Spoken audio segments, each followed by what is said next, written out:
de hidróxidos de silicio, ¿sí? Igualmente en la parte interna. Pero en la parte interna, esos hidróxidos de silicio, o los silicatos, mejor dicho, del vidrio, van a interaccionar con un pH interno que está dentro de mi membrana. Y ese es constante, porque yo no lavo ni turbo la membrana por dentro. Y trato más bien que eso se mantenga constante toda la vida. Eso es lo que mantiene las características de ese electrodo. Entonces,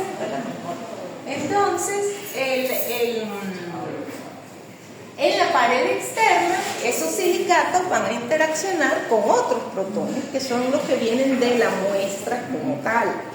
Entonces, ahí tenemos, vamos a llamar potencial 1 y concentración de protón 1 a todo lo que es la pared externa, y potencial 2 y concentración de protones 2 a lo que está dentro de la membrana, que como aparece allí es constante. Entonces, cuando yo voy a escribir mi potencial de membrana, lo que yo tengo es que el potencial de la membrana va a ser la pared externa menos la pared interna. ¿Cómo describo yo eso? Bueno, lo describo ya en forma de el logaritmo de las concentraciones, ¿sí? Como es un logaritmo y yo sé que el E sub 0 de este sistema es ¿cuánto?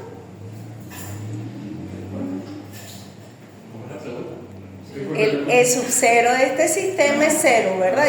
Porque estamos hablando de un protón pasando hidrógeno, 2 electrones, eso es lo que nosotros llamamos sodio. Entonces, el E sub 0 no me aparece allí, es por eso, porque yo estoy hablando de protones. Y lo único que aparece es la concentración. Entonces sería el 0,059, concentración de lo que está afuera, menos concentración de lo que está dentro del protón. Pero yo sé que lo que está dentro del protón es constante, entonces lo meto en una L', ¿sí? Ya eso es una constante, eso no varía. Y lo único que me entra dentro de la ecuación, entonces la reescribo como L', vamos a hacerlo más bien así, como L' más 0,059 logaritmo ¿de quién? Del analito, que es el que está afuera, que está aquí arriba. Esto es L' más, ¿ok? Entonces, esto lo puedo reescribir como L' menos, entonces el pH. ¿Por qué? Porque yo sé que el pH es el menos logaritmo de la concentración. Entonces todo me queda cuadradito y bien bonito escrito de esa forma. Pero es para que sepan de dónde viene la ecuación, de dónde proviene. Ok.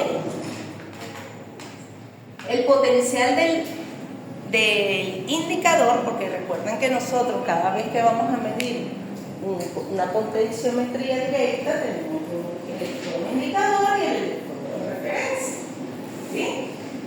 Entonces el potencial del indicador va a ser el potencial de la membrana más el electrodo de referencia más todos los potenciales asimétricos que se establezcan en el sistema. Se llama potenciales asimétricos todas las causas de error que puedan aparecer. Potencial el de contacto, ¿sí? El parte del potencial asimétrico, caídas ómnicas es parte del potencial asimétrico. Todo eso está englobado en eso que llamamos potencial asimétrico, ¿sí? Es una forma de decir fuentes de error, ¿ok? Entonces, pero sabemos que es un potencial.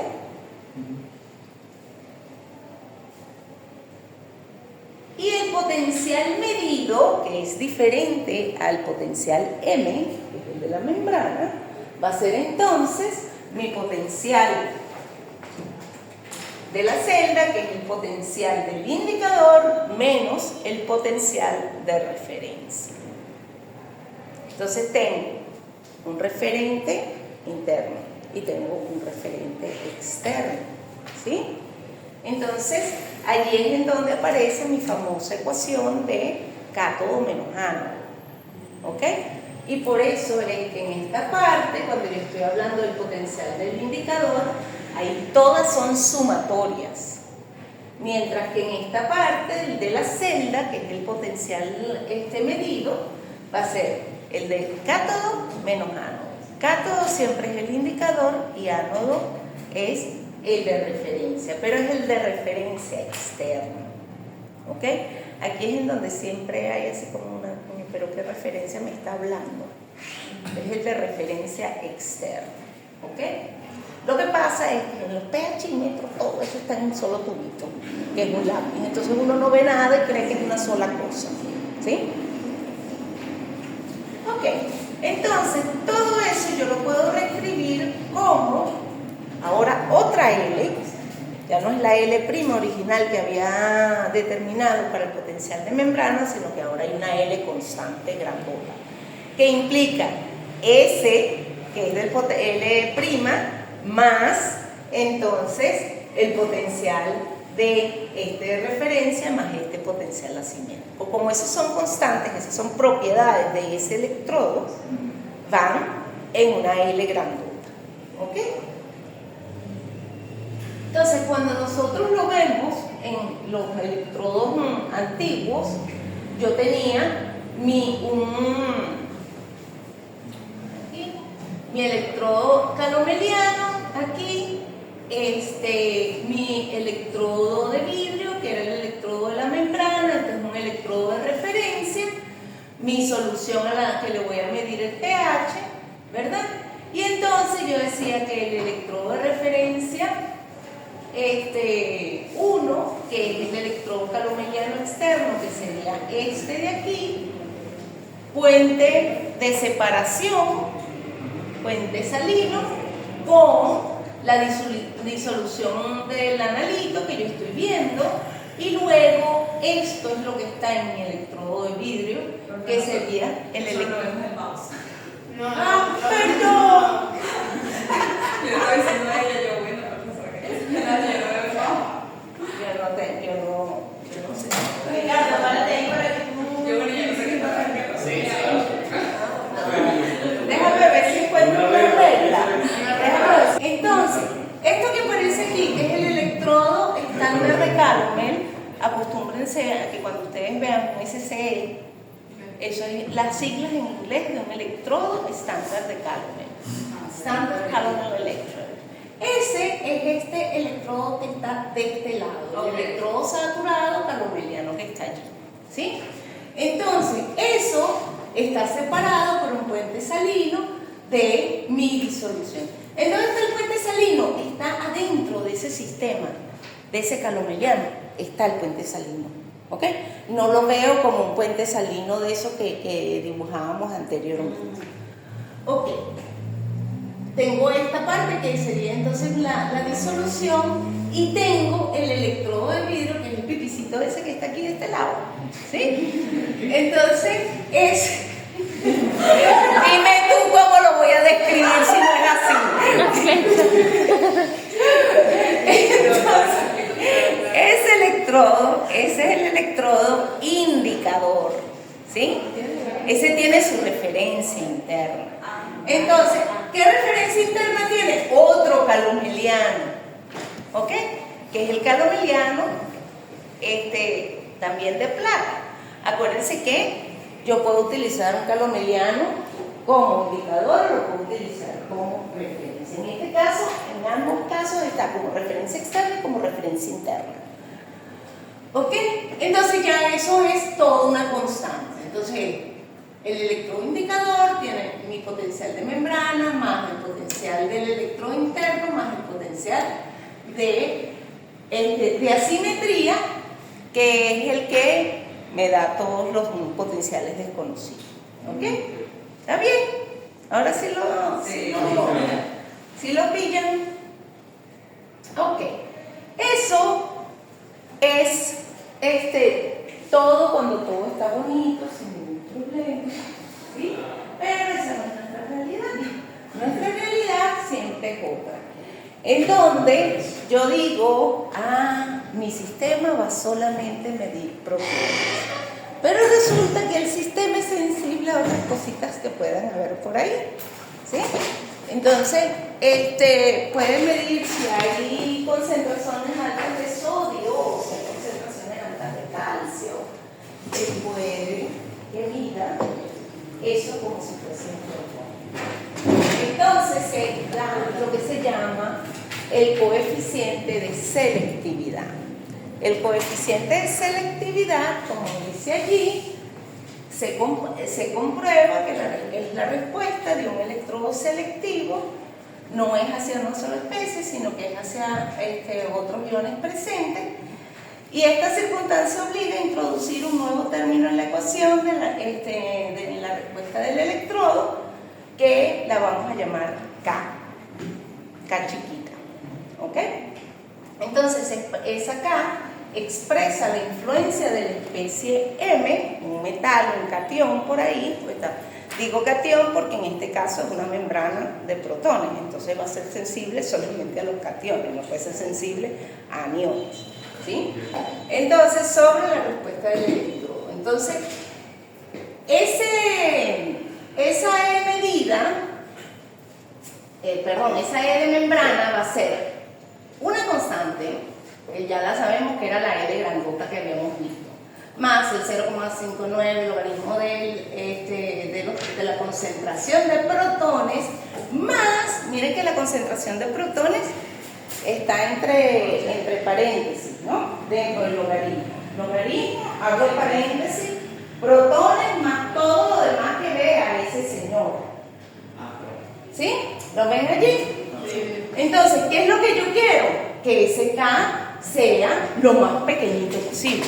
Eso es lo que yo quiero, para que yo no tenga ese error introducido ahí. Pero si lo tengo, necesito saberlo, ¿sí? ¿Ok? Entonces, sus valores oscilan desde 0, que no interfiere, hasta superior a 1.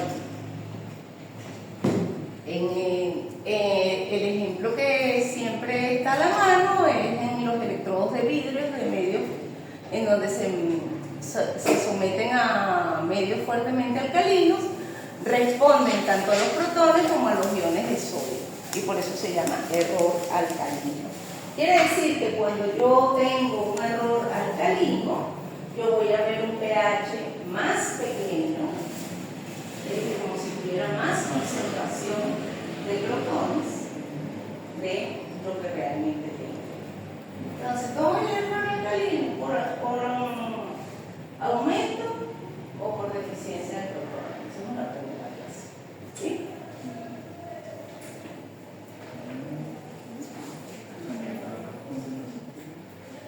Entonces, allí ese error alcalino me va a dar, no solamente voy a leer los protones, pero voy a leer los sodios también. Y si el sodio es muy superior a los protones, estoy leyendo otra cosa. ¿Sí? Alcalino no por pH, no porque es una base, sino porque es un metal alcalino. Mosca. Porque a veces ustedes dicen, bueno, alcalino me va a aumentar el pH. No, el error alcalino disminuye el pH, ve más concentración de protones de lo que tú de verdad tienes. Entonces, dentro de esos vidrios con los que se hacen los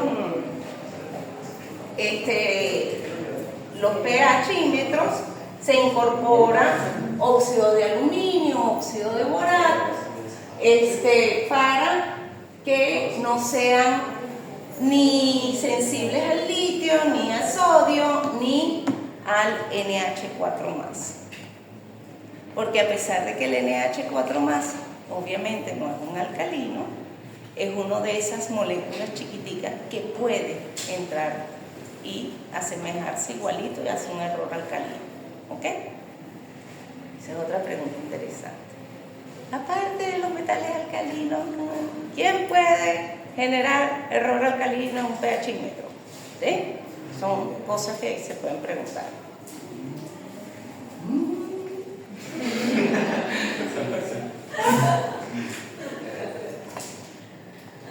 Ok. Luego nosotros habíamos dicho que habían diferentes tipos de electrodos de membrana. Otro de los electrodos de membrana que es muy utilizado es el electrodo de membrana líquida. Y el electrodo de membrana líquida, ustedes dirán, bueno, como un líquido, no es básico líquido, ¿qué es eso?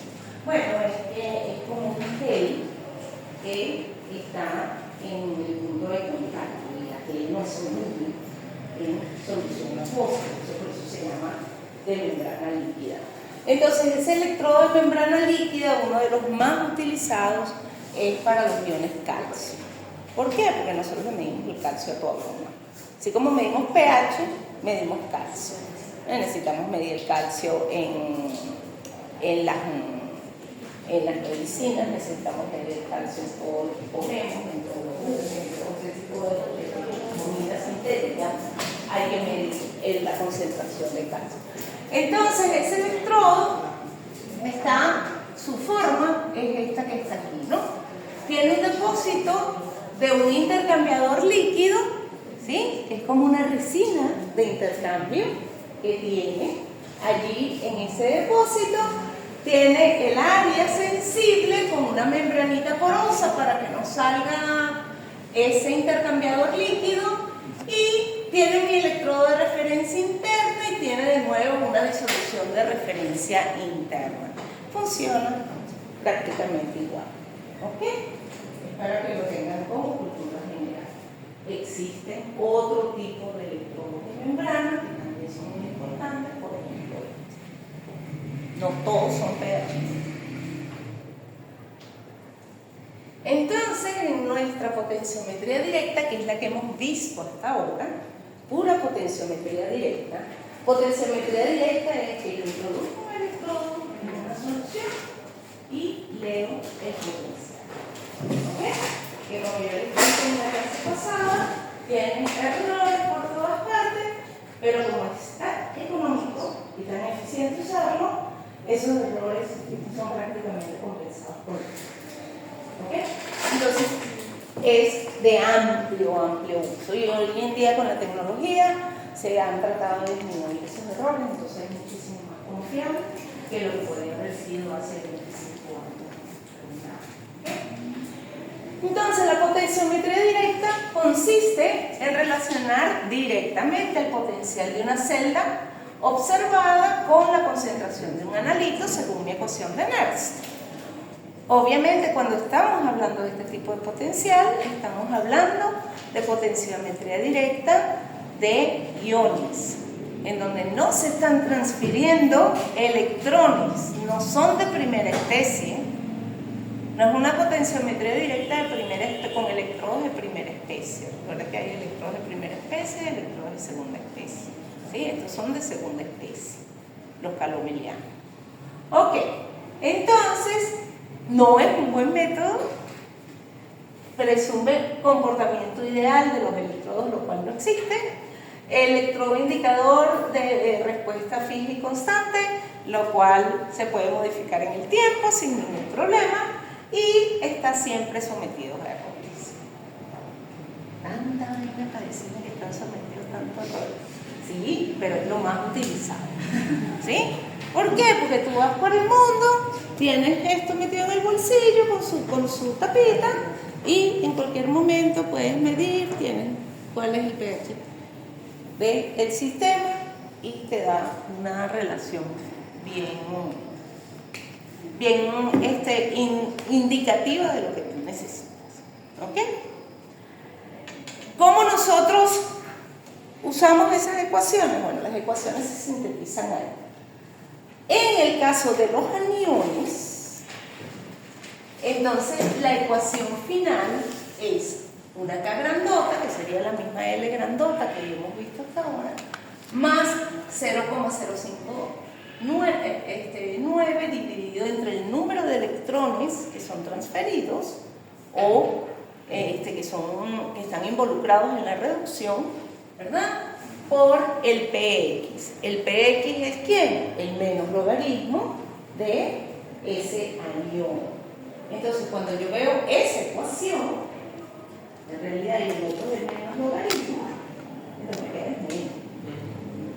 Cuando veo la de este lado, que es para los cationes, Entonces, vemos que el potencial de la celda va a ser igual a K menos, es igualito, pero PC. Bueno, menos por menos me da más, entonces me queda más el logaritmo de la concentración del área. ¿Okay? Eso lo van a tener en su chuletario, ¿verdad? Inclusive, tan chévere que una dice cationes y la otra dice aniones, para que no se pongan.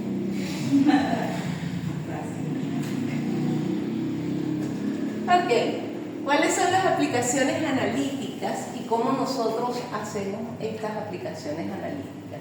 Bueno, una de las formas de aplicación analítica es calibrado estándar. Calibrado estándar quiere decir que yo tengo una serie de estándares de concentraciones conocidas, ¿verdad?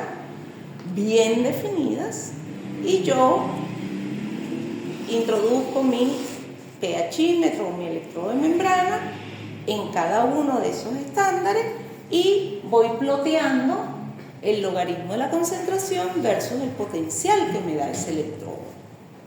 Entonces, ya con eso, yo tengo mi línea, como es la ecuación de Nernst, es una línea recta, porque estoy ploteando con respecto al logaritmo de la concentración. Entonces, con eso ya yo puedo definir la concentración de cualquier sustancia desconocida. ¿Cuál es el gran problema con eso? Bueno, ¿qué hay en este frasco? Está lo mismo, perdón, voy a poner acá. Si yo tengo 5 frasquitos aquí, 5 fiolas, están exactamente a la misma temperatura, tienen la misma velocidad de agitación cuando yo introduje el electrodo. Hay muchos factores que pueden influenciarme en yo sacar el electrodo, lavar el electrodo, meterlo en el otro, lavarlo, meterlo en el otro, lavarlo, meterlo en el otro. ¿Sí?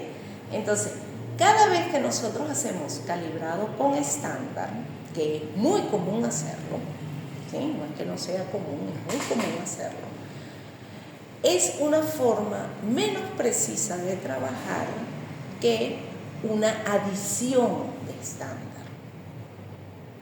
¿Por qué? Porque cuando yo hago adición de estándar, yo necesito medir mi muestra, virgencita como es ella, diluida, lo que yo le haya hecho a la muestra, la mido.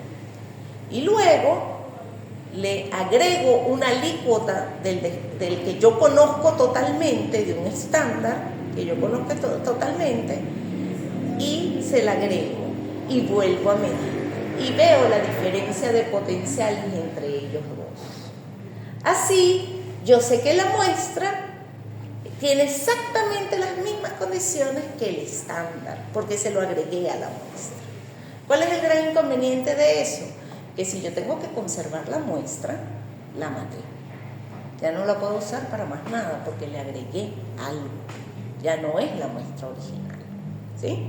Entonces, ambos métodos tienen sus ventajas y sus desventajas. La gran desventaja de adición de estándar es que mato a la muestra.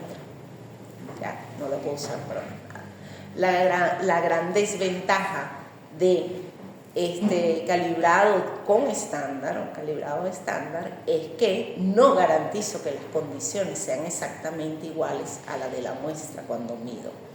¿Sí? Pues yo puedo medir, hacer mi curva de calibración a las 10:30, termino mi curva de calibración a las 11, subió la temperatura y cuando me da la muestra en esa media hora subió la temperatura y bueno, ya. Entonces, esa es una de las razones por las cuales también analítica, análisis instrumental tienen aire acondicionado. ¿Por qué? Para tratar de mantener una temperatura lo más estable posible durante todo el proceso. Y por lo cual tampoco uno puede tener tanta gente, por más que sea, caminando, respirando, todo eso, entonces estás todo el tiempo generando calor. Y muchos de ustedes se deben haber dado cuenta que cuando ustedes estaban titulando con la fenolftaleína, al cabo de cierto tiempo, después que tenían un color bastante definido, se desaparecía el color. ¿Por qué? Porque todos respiramos CO2, ¿verdad? y el CO2 con el agua se convierte en ácido carbónico, estoy agregando pH al sistema, estoy agregando protones y entonces el punto final se me va desapareciendo poco a poco porque estoy acidificando con el ambiente mi sistema. Entonces, bueno, esa es una de las cosas, de las formas en que yo puedo hacer una calibración, el calibrado estándar, y eso aplica para cualquier técnica. Siempre el calibrado estándar va a ser menos preciso que la adición de estándar. Suena muy similar.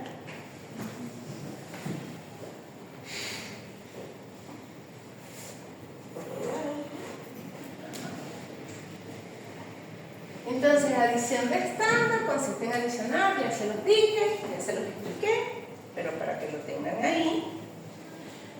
Y bueno, la adición de estándar permite subsanar las dificultades del método directo relacionadas con errores que se pueden cometer o tiempos de respuestas lentas o a baja concentración. ¿Ok? Entonces, si puedo usar adición de estándar, uso adición de estándar. Si no, hago mi calibrado con estándar. ¿Ok? El método de adición de estándar tiene otro tipo de curva. ¿Por qué? Porque obviamente yo estoy interviniendo el sistema original. Mido mi sistema original sin concentración conocida, mido mi sistema original con concentración conocida.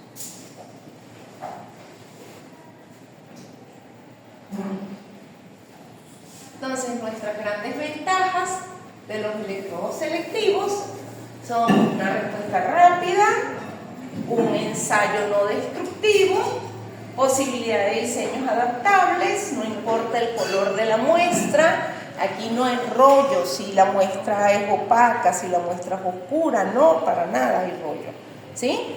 ¿Por qué? Porque yo no voy a ver ningún viraje de color, yo no necesito mi espectroscopio natural para determinar virajes. Entonces no importa qué color tenga la muestra. Las desventajas, bueno, que se pueden contaminar los electrodos y pueden haber interferencias en las membranas selectivas. La vida útil es limitada, eso va entre comillas, bien utilizado y bien cuidado.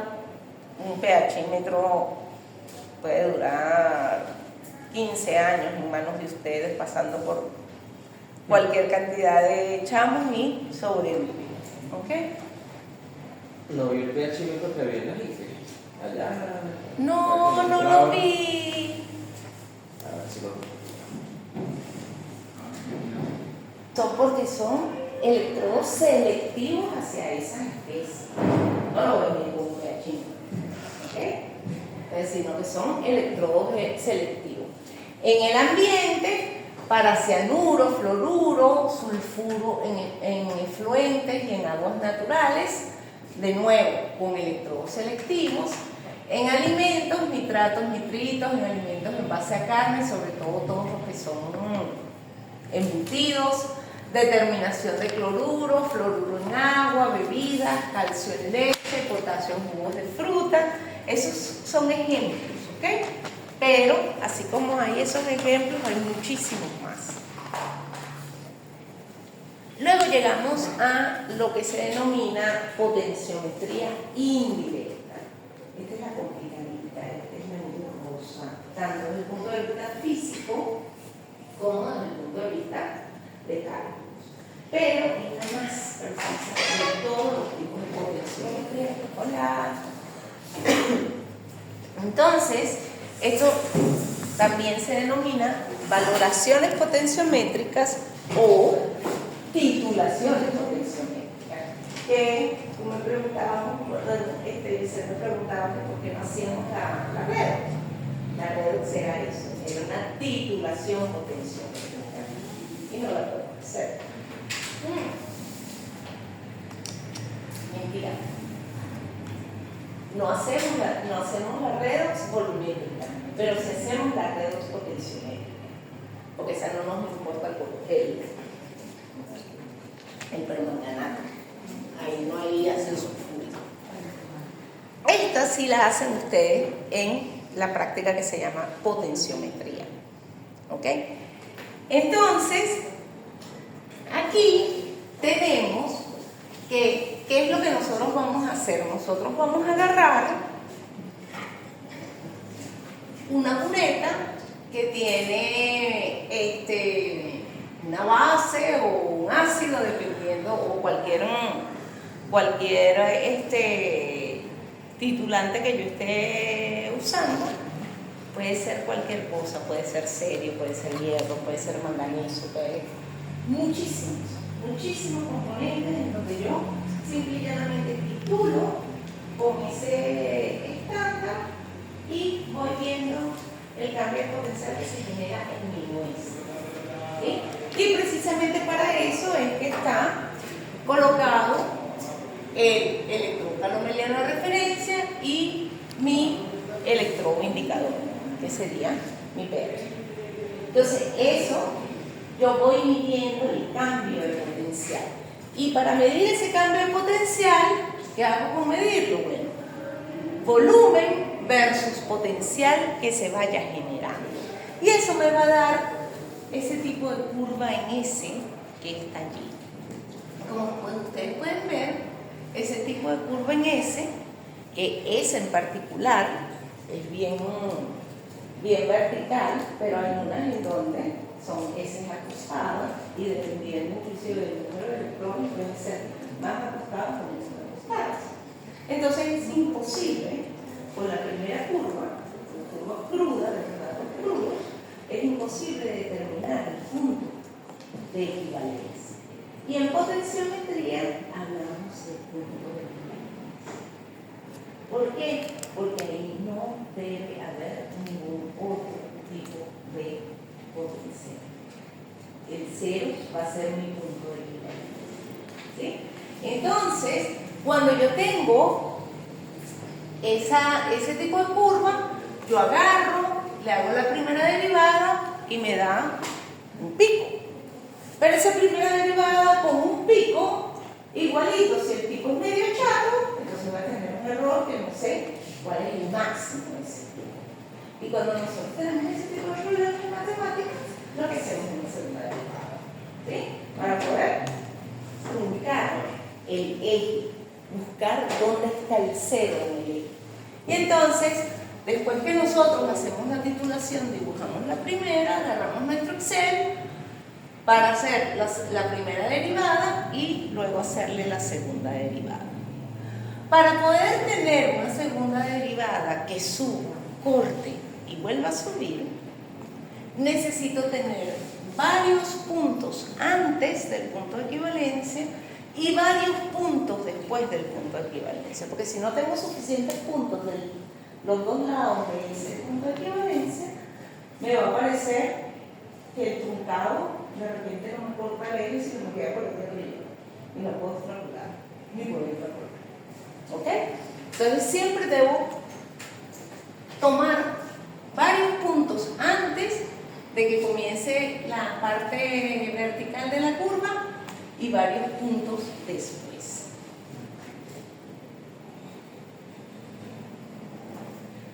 Por ejemplo, en volumetrías de ácido-base, dependiendo de cómo sea la curva que yo obtenga, la primera curva que yo obtenga, entonces voy a saber si es monoprotónico, biprotónico o triprotónico. ¿Sí? ¿Por qué? Porque cada punto de inflexión que aparezca en mi curva, cada S que aparezca en mi curva, me está dando un protón que se está liberando en el sistema. Entonces yo puedo titular sin ningún problema un H2SO4, un H3PO4, ¿sí? ¿Por qué? Porque voy a ver el primer protón saliendo, después el segundo protón, y si tengo tres, el tercer protón. Y eso lo van a ver en la forma de la curva. Si ustedes ven una forma de la curva que tiene dos inflexiones, eso tiene dos protones, ¿sí? En la primera, si es un ácido-base, si es una titulación ácido-base, en la primera, igualito. Si tiene una sola S, Eso es un solo integral. Igual cuando nosotros tenemos varias especies que se pueden oxidar y reducir. Entonces, si una se oxida primero y después viene otra y se oxida después, en la misma solución yo la puedo medir con el mismo titular. Entonces eso le da una gran ventaja, una grandísima ventaja, sobre todo para los biólogos. ¿Ok? Cuando hago la primera derivada aquí, entonces me da esto, y la segunda derivada son un poquito más complicadas, pero igualito van a cruzarme el eje en el cero. ¿Ok? Entonces en esta tablita ustedes pueden ver, por ejemplo, dice valoración redox de 100 mililitros de hierro 2, 0,1 molar en ácido sulfúrico, es decir, que ya me está dando la condición que tienen esas reacciones redox. Ácido sulfúrico tiene que haber un ácido en el medio. Obviamente, si tengo ácido en el medio de esa solución, no lo voy a hacer, no voy a estar midiendo el pH. ¿Sí? Porque no es eso lo que voy a estar midiendo, lo que voy a estar midiendo es la reacción redox. ¿Ok? Entonces, eso va a ser titulado con serio 4 más. Entonces, ¿qué ocurre aquí? Que en la primera parte yo tengo que el potencial del sistema va a ser el potencial que corresponde al hierro 3, hierro 2, hierro 3. ¿Se acuerdan de la ecuación de Nernst? ¿Sí? Entonces, eso es lo que va a estar viendo la primera parte de la titulación. Cuando yo llego a, después del punto de equivalencia, o mejor dicho, en el punto de equivalencia, yo voy a tener la equivalencia entre el hierro 2 y el serio 2. ¿Por qué? Porque todo el hierro 2 se transformó en hierro 3 y el serio 4 se transformó en hierro 2. Uno se reduce y el otro crece. ¿Sí? Y entonces, mi ecuación en este caso particular, ¿por qué? Porque en este caso particular no tengo ni protones en la ecuación, ni tengo aguas añadidas, ni tengo nada de eso. Entonces se simplifica mucho y me dice que el número de electrones en 1 más N2 en 2 dividido entre el número de electrones totales es ese punto de equivalencia donde, bueno, ocurre en este caso un volumen de 100 mililitros. Y finalmente, después del punto de equivalencia, entonces yo voy a tener lo que pasa con el serio 4 y el serio 2.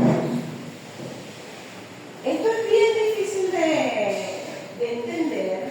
¿Por qué? Porque yo tengo que dividir el sistema en lo que ve el electroindicador. El electroindicador no me está viendo todo a la vez. El electroindicador ve solamente el par redox, un solo par redox a la vez. ¿Sí?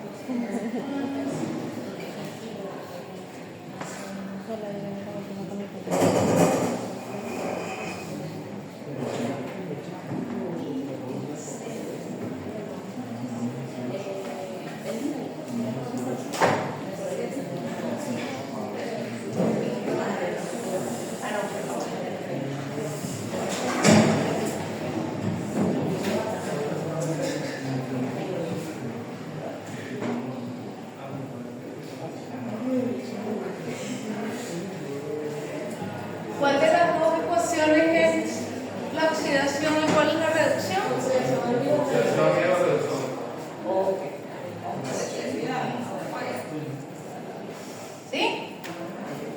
¿Estamos claros? Ok.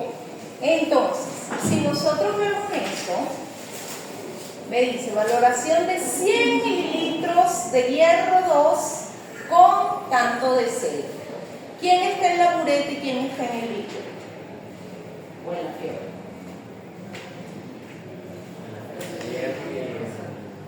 Perfecto. ¿Cómo? ¿En la foto? Entonces, este señor está en su fibrita, ¿verdad? Y este señor está en la bureta. ¿Sí? Yo tengo que saber quién es cada uno. ¿Por qué? Porque al principio del sistema, cuando ni siquiera ha agregado la primera gota de cerio, lo único que hay es hierro 2 más, ¿verdad? Ese es mi inicio. Y ese hierro 2 más está aquí. ¿Ok? ¿Qué ocurre? Que apenas yo le voy agregando un poquito de cerio, se va a consumir, en este caso como es 1 a 1, se va a consumir la misma cantidad de moles de hierro 2 más que yo haya agregado de cerio. ¿Qué pasó con el cerio 3 más que agregué?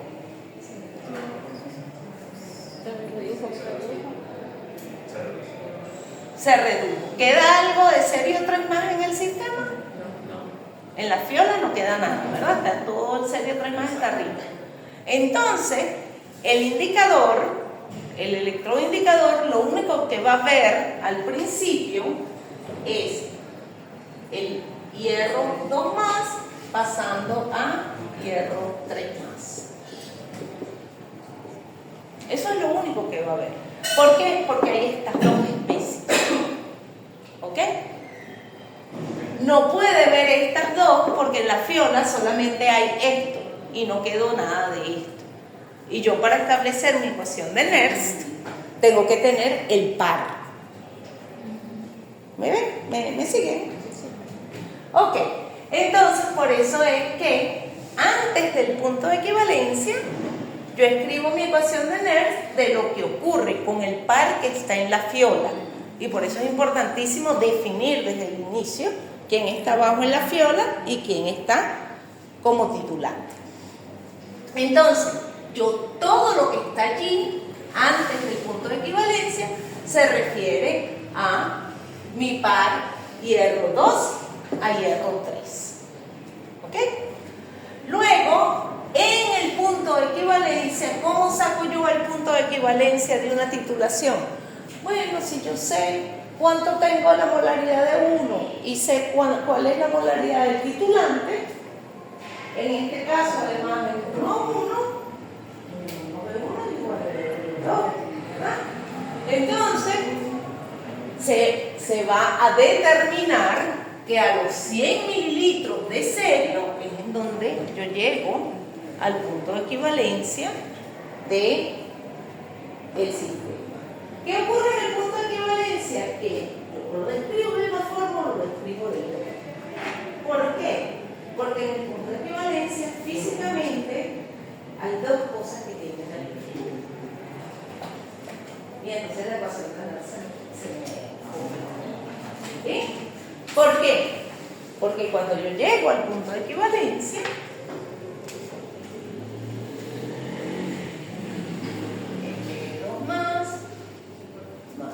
serio 3 más, pasando a N 3 más serio 2 más, ¿verdad? Aquí. Ese sería mi punto de equivalencia. ¿Sí? ¿Qué ocurre? Que este señor tiende a 0. Porque se consumió prácticamente todo con este señor, que también tiende a 0. Ajá, y como hago Nernst con todo un pocotón de 0 de concentración, entonces me engancho con mi experimento.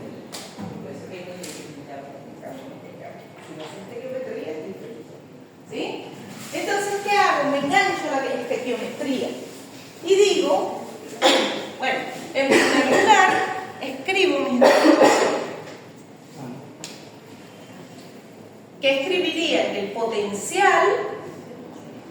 va a ser igual a, en este caso, no te dicen cuánto es, bueno, vamos a ver, E del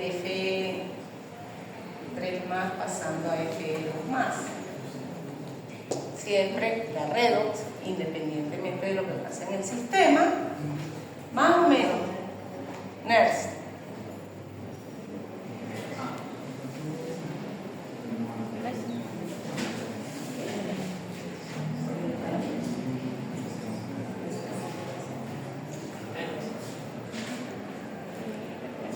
La ecuación de NERSC normalita.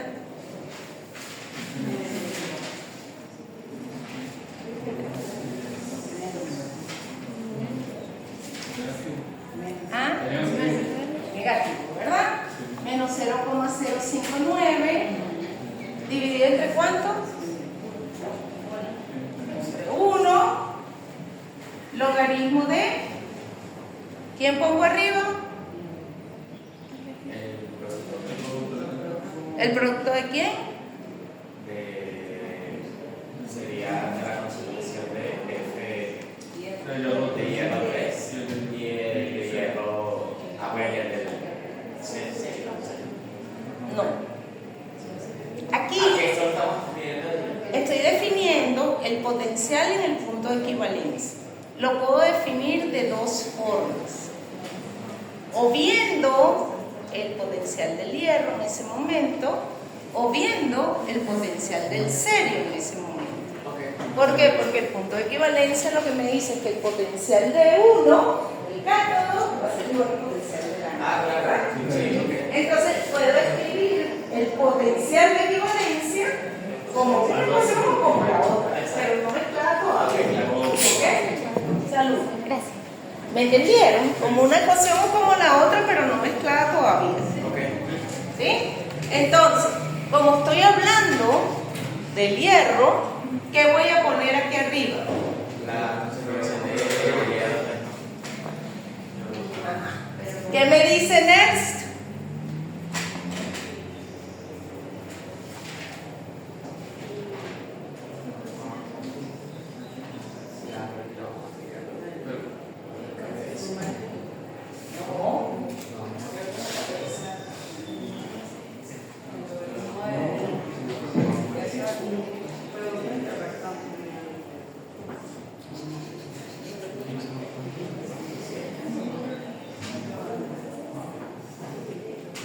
¿Qué me dice NERSC?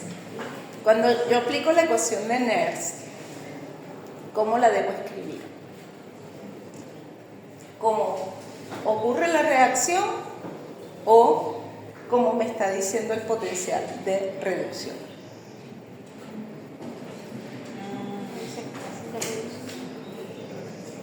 Siempre le escribo como me dice el potencial de reducción.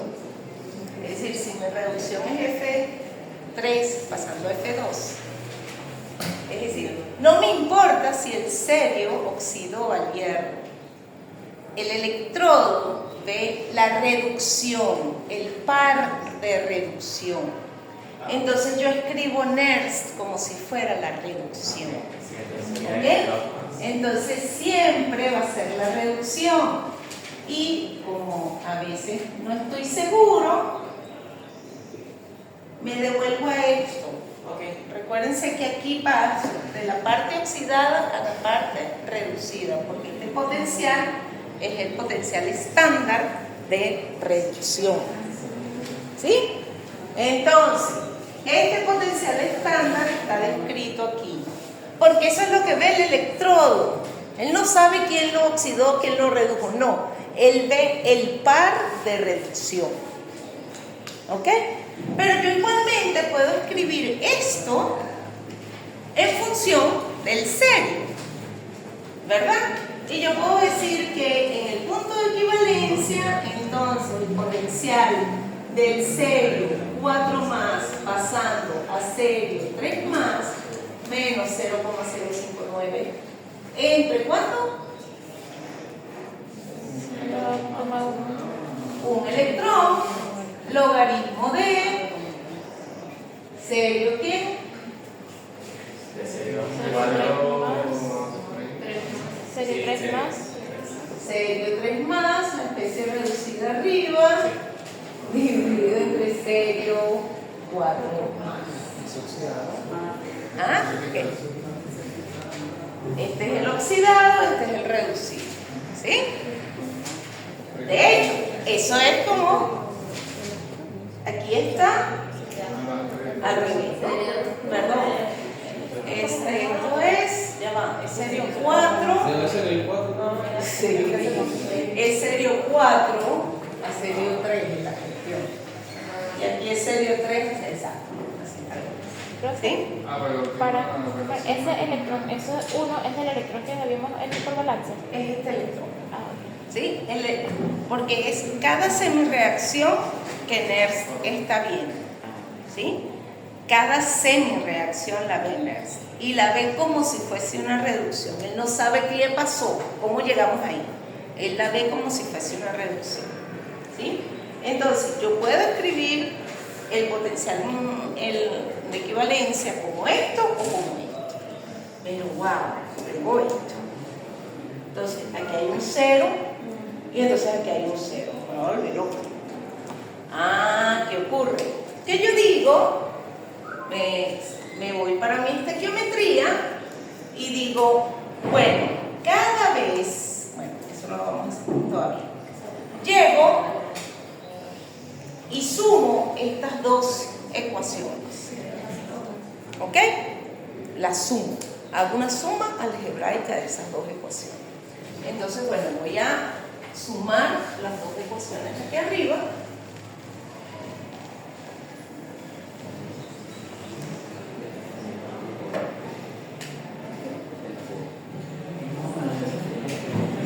Y eso me va a dar que dos potenciales en el punto de equivalencia van a ser igual a quién.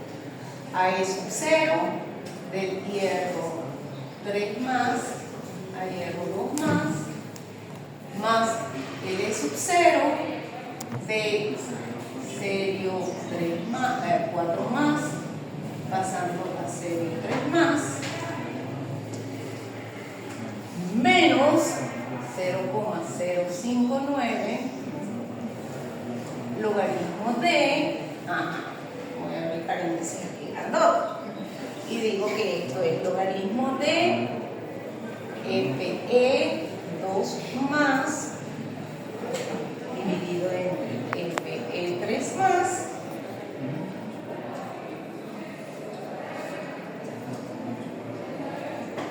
y este es igual, ¿no? Sería 3 serio 3 más entre serio. ¿Ok? Todo esto va en un paréntesis. Pero resulta que yo tengo mi ecuación F2 más serio 4 más, ¿okay? Pasa a Fe 3 más serio 3 más. Todas estas cosas tienen acosos aquí, ¿verdad? Estamos todos en solución. Ok, geométricamente, ¿qué puedo decir yo? Que este señor, ¿verdad?, corresponde a este señor. ¿Sí o no? Es decir, por estequiometría, un mol de F2 más es igual a un mol de serio 4 más. ¿Estamos de acuerdo? Esa es mi estequiometría. Entonces me agarro de aquí y lo meto allá. Y un mol de F3 más va a ser igual a un mol de C3. Ay, miren qué rico. ¿Sí? Y lo sustituyo. ¿Qué pasa con el último término? Todo te da 1, ¿verdad? El logaritmo de 1 es 0.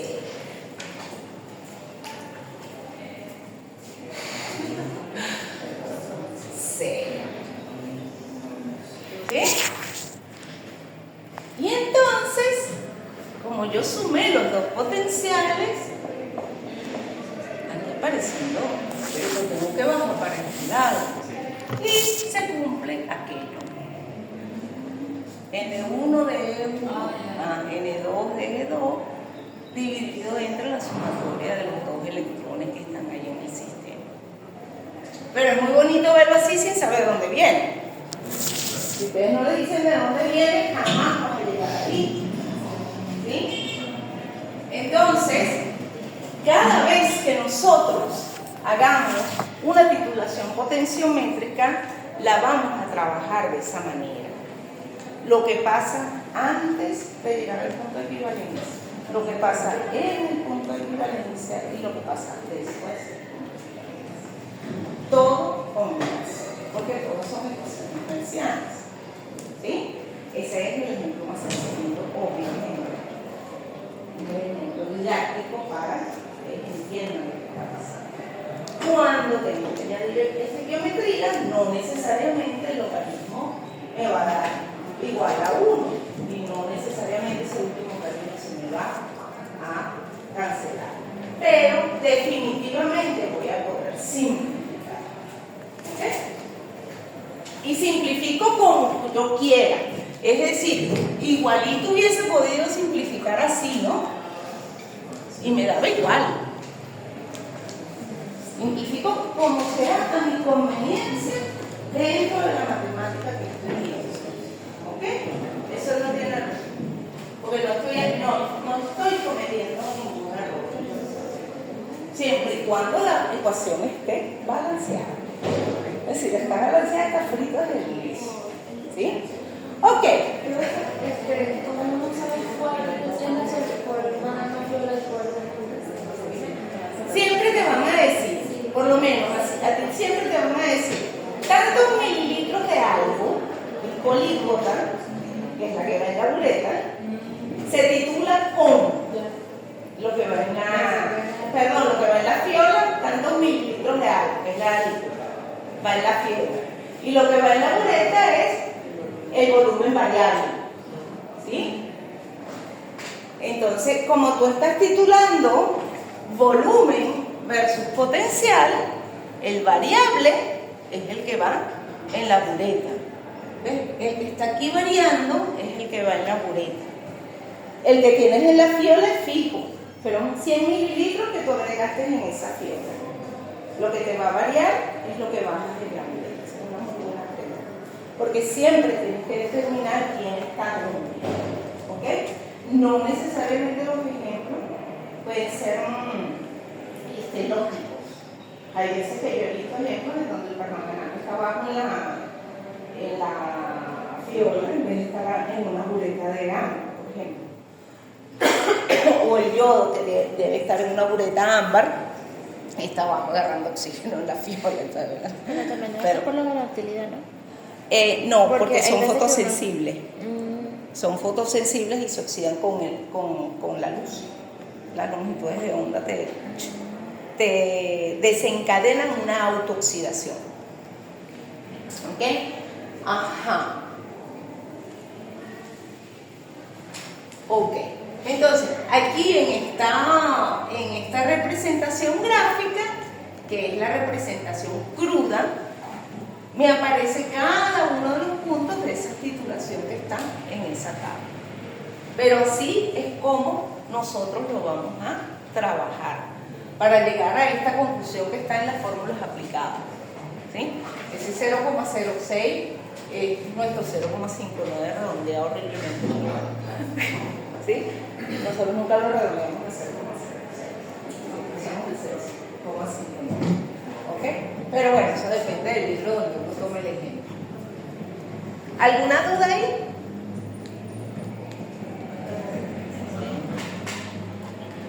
Ok, como les digo, esa es la parte sencilla, ¿sí? Pero también puedo valorar mezclas. Entonces, cuando valoro mezclas, tengo que ver el primer par que se oxida con la titulación y después el segundo par que se oxida en el sistema, o que se reduce, cualquiera que sea el caso, el primer redox que se establece. Entonces, en este caso, 50 mililitros de disolución 0,1 molar de titanio 3 con 0,2 molar en hierro 2 más con permanganato de potasio 0,1 normal. Este es un libro viejísimo, usa todavía normalidad. ¿Ok? Entonces nosotros siempre usamos molaridad. ¿Ah? Entonces,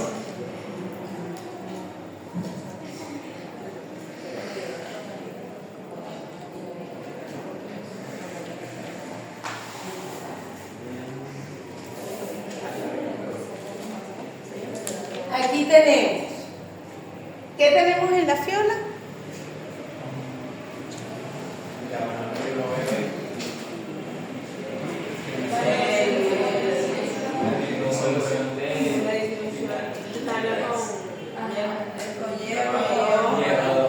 Titanio 3 y hierro 2.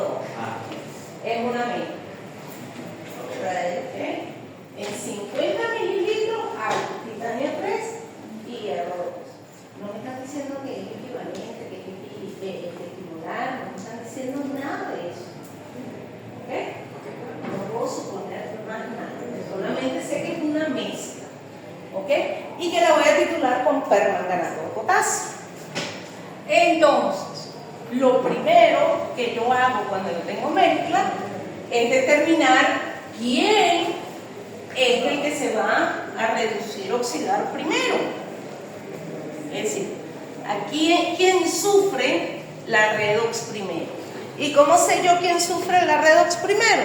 Bueno, me voy para mi tabla de potenciales estándares de reducción y determino quién tiene el potencial más bajo o más alto. El más alto de reducción es el primero que se va a reducir, ¿verdad? Entonces, yo sé que, según lo que me están diciendo aquí, el que tiene el potencial más alto de reducción va a ser el par titanio. ¿Ok? Entonces, solamente trabajo con el par titanio. ¿Titanio con quién? Con el permanganato de potasio, en medio ácido. Entonces miren cómo se complica el sistema. Permanganato de potasio en medio ácido. Tengo que hacer un balanceo de un electrón del permanganato de potasio. ¿Sí? Pasando a su semireacción. El permanganato pasa a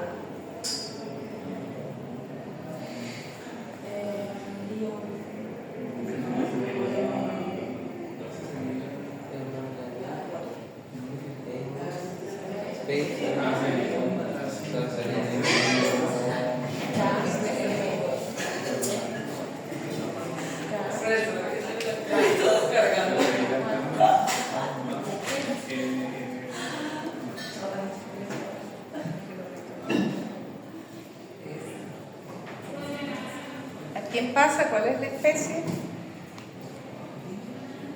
Primero, vamos a ver si ¿el permanganato es un agente oxidante o un agente reductor? Todo esto tiene que hablar.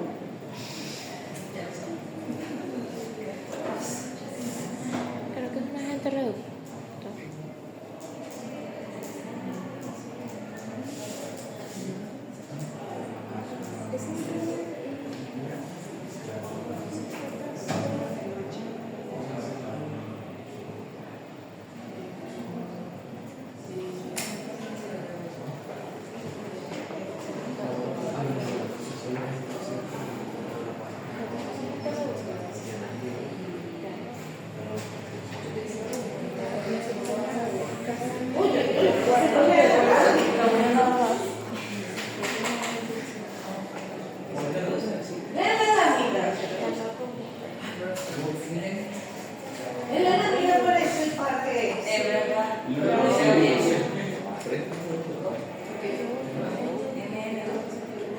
MN2 positivo.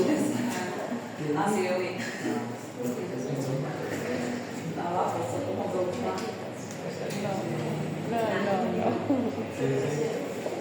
Ok. MN2 positivo. Pero obviamente esto hay que hacer un balanceo completo. No es que balanceo. Ahí se los dice de paso. Que no se ve. ¿No se ve la última línea?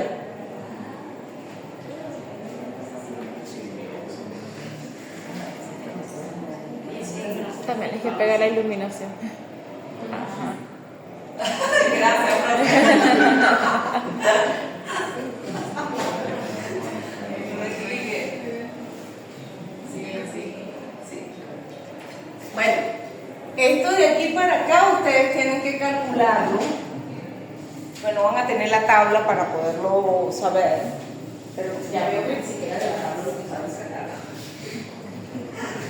¿Cuántos electrones son? Sí. ¿De qué lado van los electrones?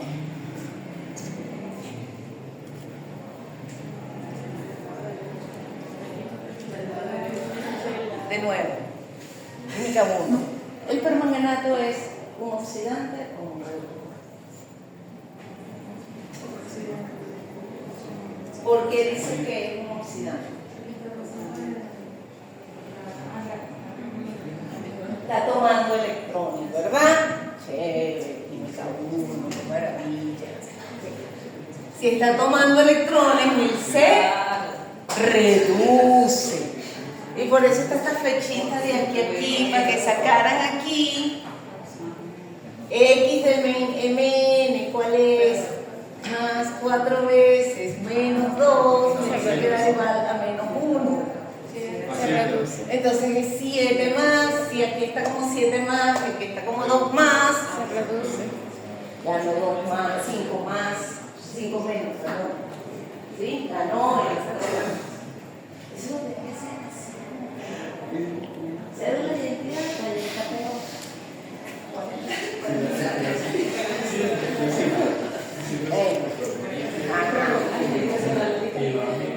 Gracias a Dios que el parcial entonces es en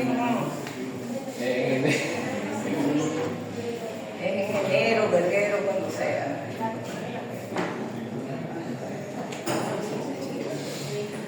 Miren cómo es la curva de esto, ¿no? La curva me está diciendo que hay dos especies que sufren redox, ¿sí? Es decir, hay dos sistemas que este señor que se reduce está oxidando.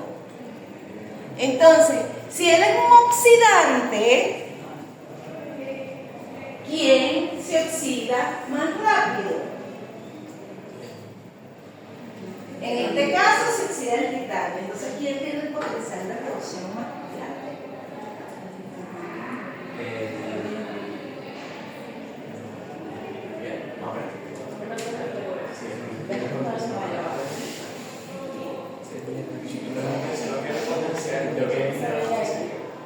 Claro, tiene más positivo, pero el permanganato está oxidante. Claro. ¿Sí? Evidencia. El permanganato, que es la especie que yo estoy usando, es un agente oxidante. Donde yo lo pongo, eso es así como la oxigenada, hace burbujita. ¿Sí? Es oxidante. Tienes que ponerlo ante algo demasiado más reductor que él para que él sea un agente reductor. ¿Sí? Él es oxidante, él oxida todo. Si lo primero que oxida es el titanio, quiere decir que el potencial de reducción del titanio tiene que ser más alto que el potencial de reducción del hierro. ¿Sí? Es decir, el hierro se reduce.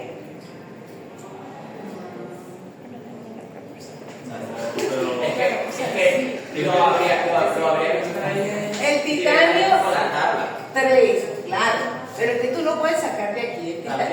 El titanio 3 pasa, en este caso es al titanio 4, porque él está haciendo 3 más un 3 más 4 más un electrón.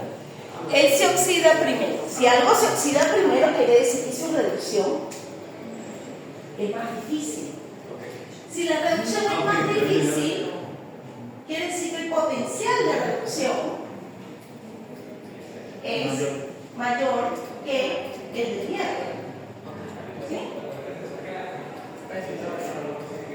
Ok, entonces, vemos nuestro sistema.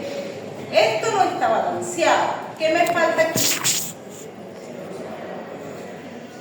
El oxígeno de otro lado, colocarías el agua. Agua ahí.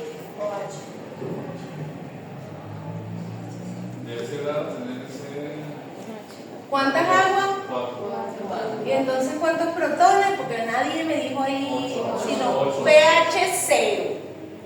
Ya ahí me dice pH 0 en el sistema. Yo sé que es medio ácido. ¿Sí? Ok. Entonces aquí son 8 protones. Ok. Por fin tengo una ecuación balanceada.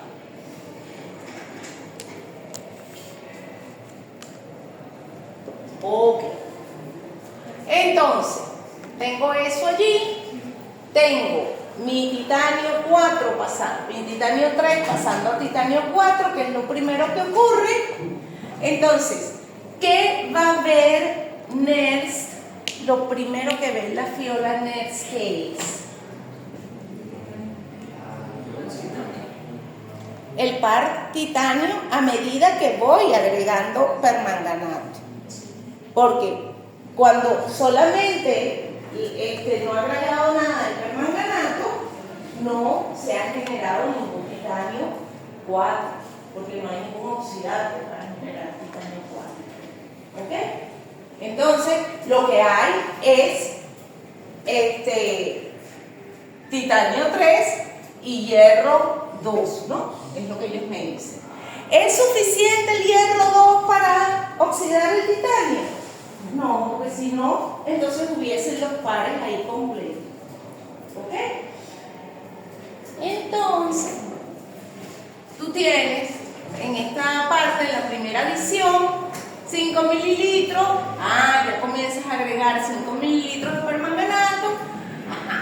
Esta reacción, tenemos que saber cuál es la estequiometría con la especie que yo estoy trabajando. La estequiometría sería titanio 3 más pasando a titanio 4 más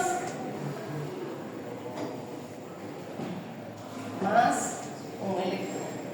Entonces esto lo tengo que multiplicar por 5 y sumo todo y tengo la estequiometría de mi reacción, que me dice que un permanganato más un titanio 5 titanio 3 más 8H más acuoso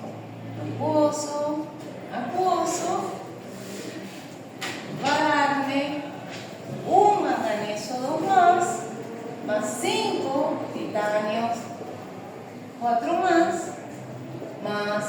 4H2.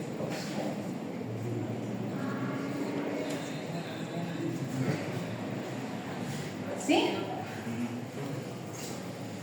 Esa es mi primera reacción. Mi primer par, entonces, es el primer par que va a ver mi indicador es el titanio 3, titanio 4. ¿Cómo lo va a ver? Entonces, el potencial en la fiola al ya comenzar al principio de la reacción, sin llegar al primer punto de equivalencia, va a ser igual al E sub 0 del titanio, que pongo aquí, 4 más, pasando a, porque siempre pongo la reducción menos 0,059, ¿entre cuántos? 5. ¡No! ¡Es 1! Solamente estoy viendo logaritmo de, ¿quién va arriba? Tema 3. El 3 más, que es el que se redujo a 3 más, es mi producto entre la concentración de titanio 4 más. Estequiométricamente, ¿qué tengo yo? Yo tengo que 5 titanios por cada un mn o 4 menos.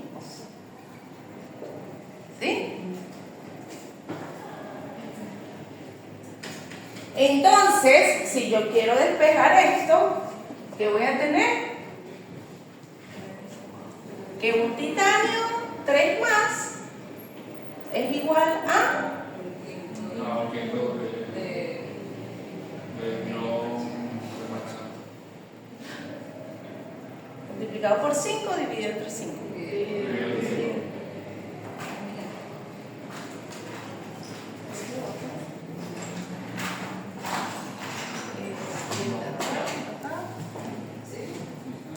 O sea, yo lo había visto. Multiplicación, ¿verdad? ¿No?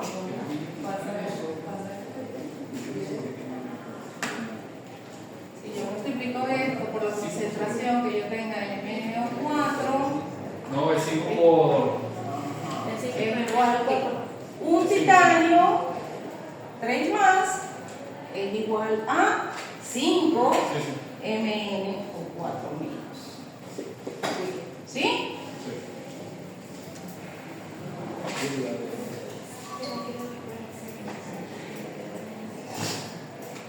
Ok.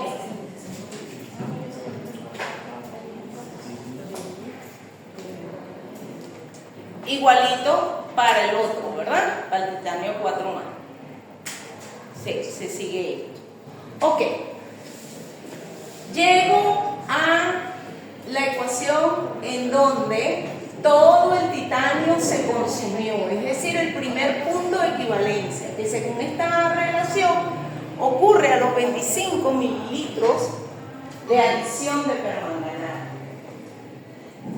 A los 25 mililitros ya yo llegué a consumirme todo el titanio. ¿Ok? Después que yo me consumí todo el titanio 3 más, tengo un rollo, porque ya no me queda titanio 3 más, pero sí me queda titanio 4 más. Entonces, surge, antes de llegar a la equivalencia del hierro, el sistema me está viendo titanio 4 más versus hierro 3 más. ¿Lo ven? Es decir, tengo mi fiola con mi mente. Lo primero que se consume es el titanio 3 más. Todo ese titanio 3 más llega a su punto de equivalencia y se convierte en titanio 4 más. ¿Ves? Titanio 3 más tiende a ser. Existe titanio 4 más. Pero ahora hay dos especies que son pares, son pares en el sentido de que una está oxidada y la otra está reducida. ¿Ven? Entonces, allí es en donde surge, antes de llegar, aquí cuando ustedes tienen esto aquí, dos potenciales es igual a E de 1 más E de 0, hierro 3, titanio 4, entre hierro 2, perdón. ¿Sí? Esto es un par que se está generando intermedio, ¿ok? Entre las dos soluciones. Entonces, ¿qué estoy viendo yo aquí? Estoy viendo, aquí no he llegado a los 160, que es el punto de equivalencia del otro señor, sino que estoy como en un medio de lo que sería el titanio 4 y el hierro 2. ¿Por qué hierro 2? Porque hierro 2 está en el sistema, es un sistema reducido. Y el titanio 4 es un sistema oxidado. Entonces, aunque no es el par, uno está reducido y otro está oxidado. Entonces puedo tener inercia, puedo describir la inercia como el reducido y el oxidado. Y eso es lo que aparece aquí en esta ecuación intermedia que está aquí, en donde ellos ponen, bueno, este es el punto donde la concentración de titanio 3 es igual a la de hierro 3 más. Vamos a Vamos a hacer exactamente el mismo procedimiento que hicimos la vez anterior. ¿Ok? ¿Qué ocurre en ese momento? Ya aquí ya pasamos esto. Ok. Cuando llegamos a, después de llevar esto es titanio 3, titanio, luego llego a titanio 3 más. Ellos me están planteando esta más el potencial de el hierro,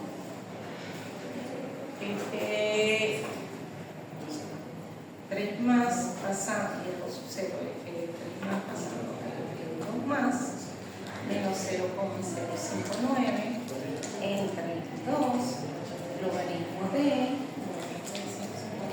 Fe 2 más entre F y 3 más. ¿Ok? Geométricamente, estos son. Esto es un electrón, esto es 1 a 1. Si esto es 1 a 1 y yo sumo estas dos ecuaciones, yo digo que el potencial de esto va a ser L de titanio, 4 más pasando a 3 más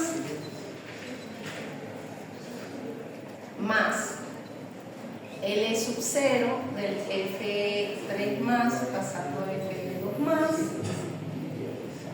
menos 0,059 sobre 1, logaritmo de.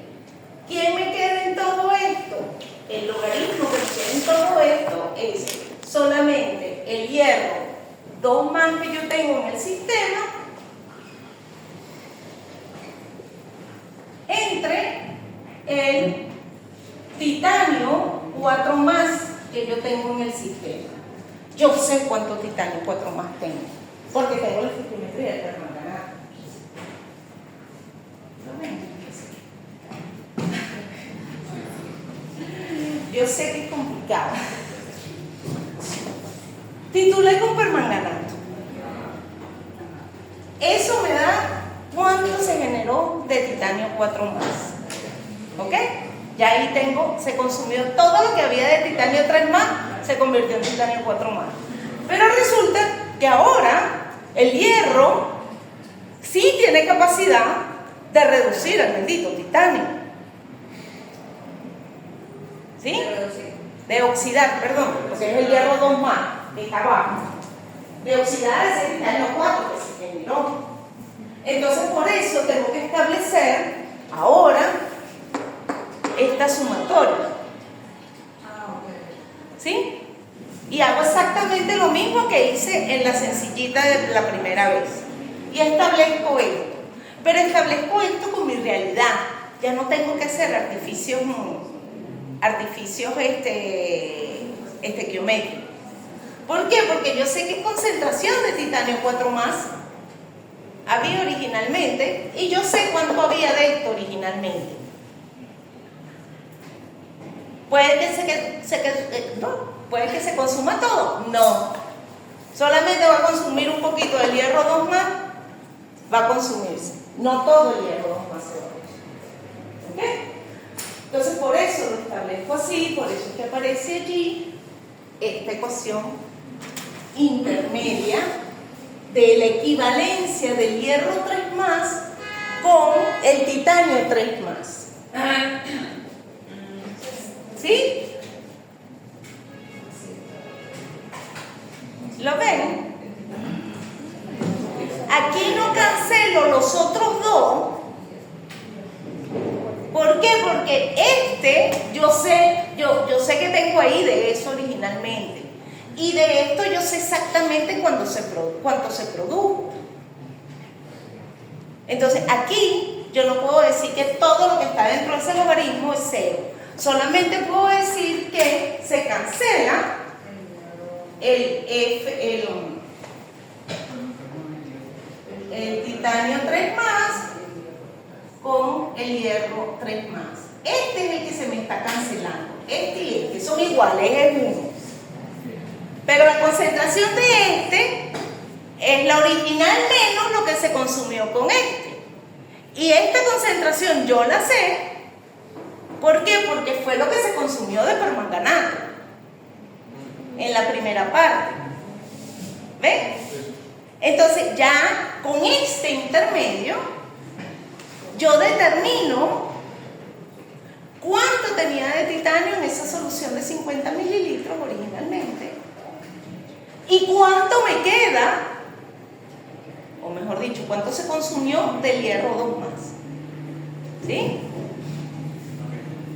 El resto de ese hierro 2 más se va a oxidar con el resto del permanganato que yo voy a continuar agregando. Y entonces ya viene la tercera etapa del sistema.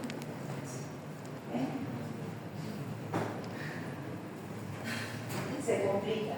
¿Sí? Pero es necesario que me entiendan el sistema para que no se me vuelvan locos cuando vean una mezcla. ¿Sí? Igual de todas maneras yo por lo general nunca pongo mezclas. Es bueno saberlo. Pero es necesario que sepan cómo enfrentar. ¿Sí? Es parte de lo que ustedes necesitan saber. ¿Ok? Ok. Otra de las cosas que es importante, bueno, no continúe haciendo esta parte porque ya la otra parte es igual, pero con el resto del permanganato. ¿Sí? La cara de Chile, ¿no? No, dime. Ajá. Ya hice esa parte, hierro 3, hierro 2. Ahora, del 50 mililitros en adelante, yo comienzo a titular lo que queda de hierro 2 con permanganato. ¿Ok?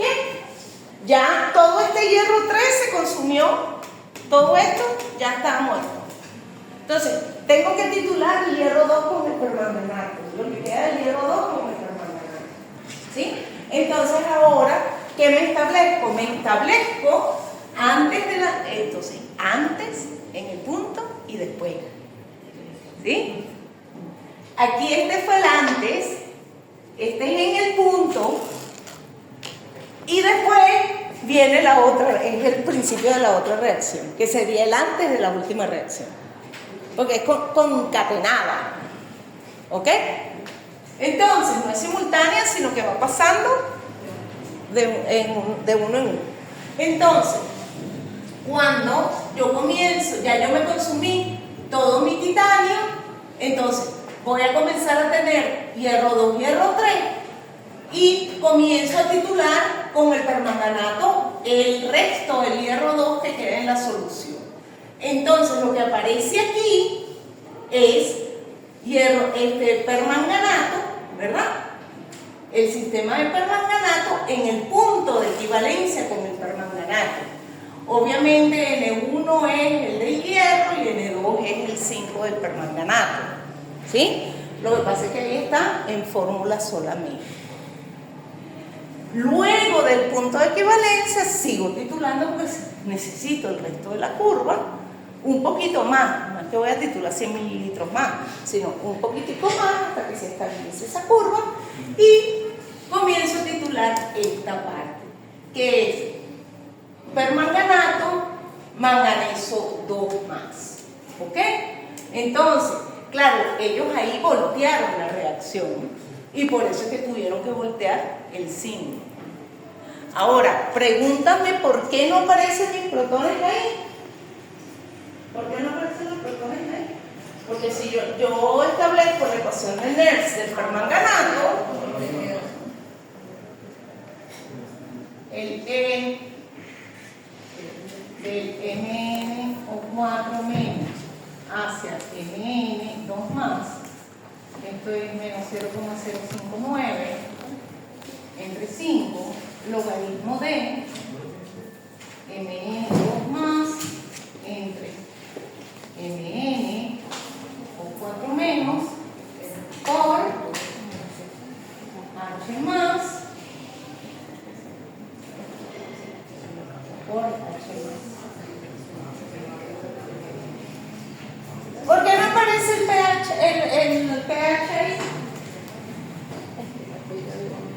se comieron el pH en esa última ecuación.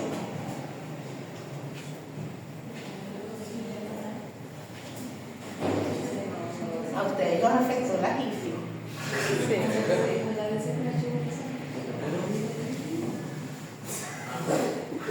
En esta última ecuación, no hay que decirlo la vez. ¿Por qué se come este H que debería aparecer ahí y además elevado a la 8?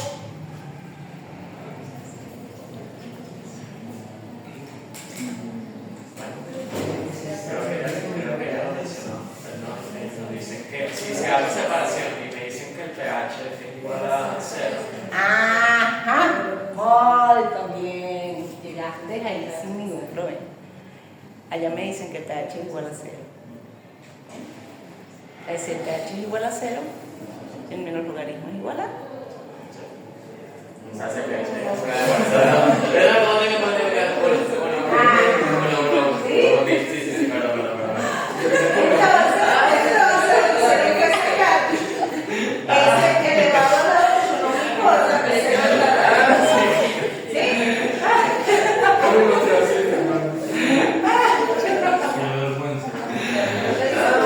Entonces estamos claros porque este no aparece, ¿no? Sí, totalmente. Si hubiese sido 0,1 el pH, si hubiese sido 1 el pH, bueno, con el 1 tampoco el logaritmo de 1 a la 8 no va a variar tampoco, ¿sí? Pero por eso es que no aparece ese pH, porque tengo el pH y lo tengo en 0, ¿ok? No fue que se lo comieron. Lo que pasa es que si uno no lo explica y lo ve así directo, no le paran, entonces, mira, no se tiene que tomar en cuenta el pH, ¿cómo que no? Eso depende del valor del pH que tú tengas. Imagínate tú que tengas un pH de 2.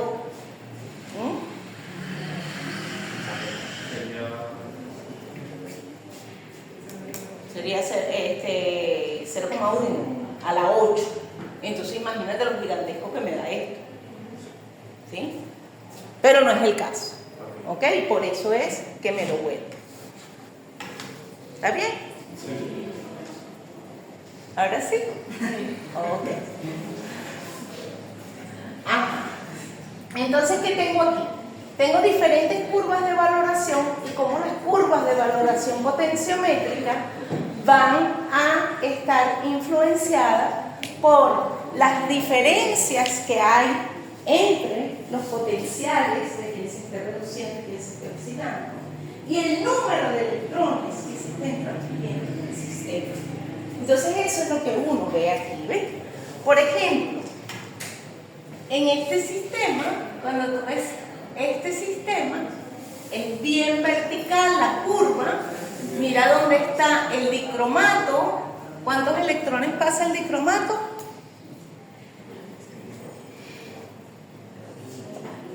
Esa es otra cédula de identidad. El dicromato pasa 6 electrones. La curva es un poquito más baja que la del permanganato, que pasa 5 electrones.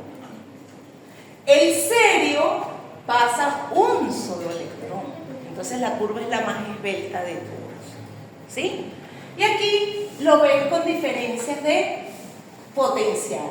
Y ustedes ven que si los potenciales de reducción son altos, entonces, si el delta de los potenciales de reducción son altos, las S son súper chatas. Entonces eso quiere decir que es más difícil usar, inclusive que nunca debo usar la primera curva en la segunda derivada. Entonces es obligatorio y aún en la segunda derivada va a ser bien difícil porque ese punto de inflexión es chato. ¿Sí?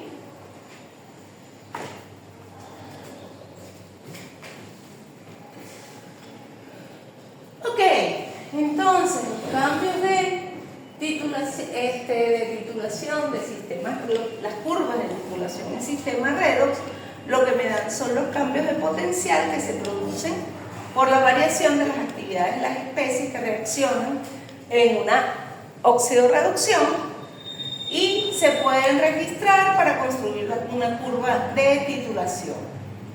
Entonces ya este procedimiento lo acabamos de ver, ¿ok? Vimos la química detrás del procedimiento. Ahora vamos a verlo con el electrodo de medio, es decir, cómo el electrodo debe separar, ¿sí? Entonces, si yo pongo, por ejemplo, este dicromato, lo que me está diciendo aquí, este 6, es que son 6 electrones que están intercambiando el dicromato, ¿verdad?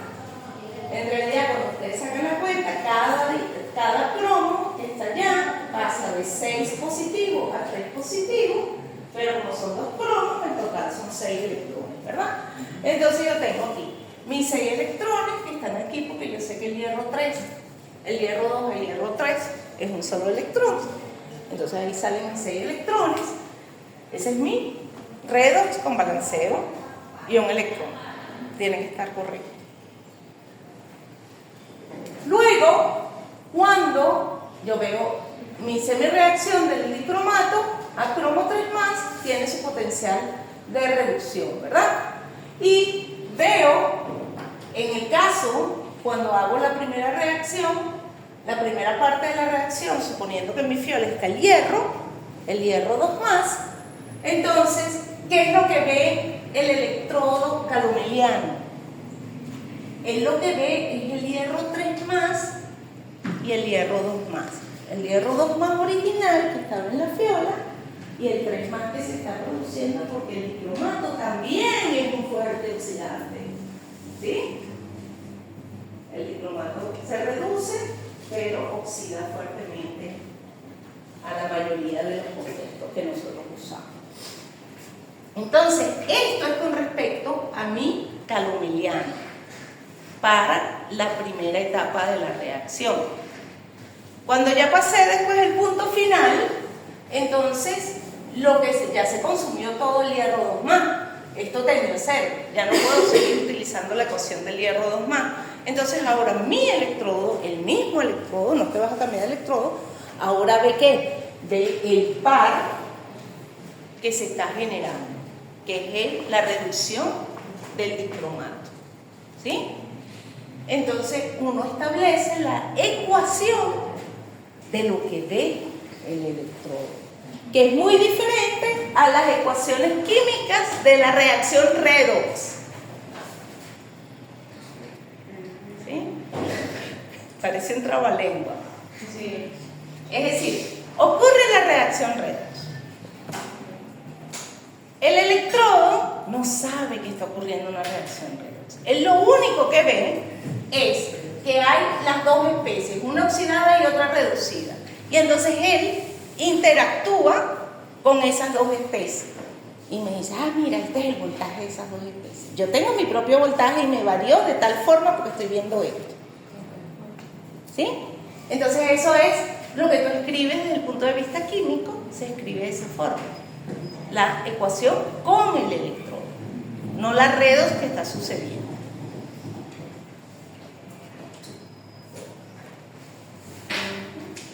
Ahí está la de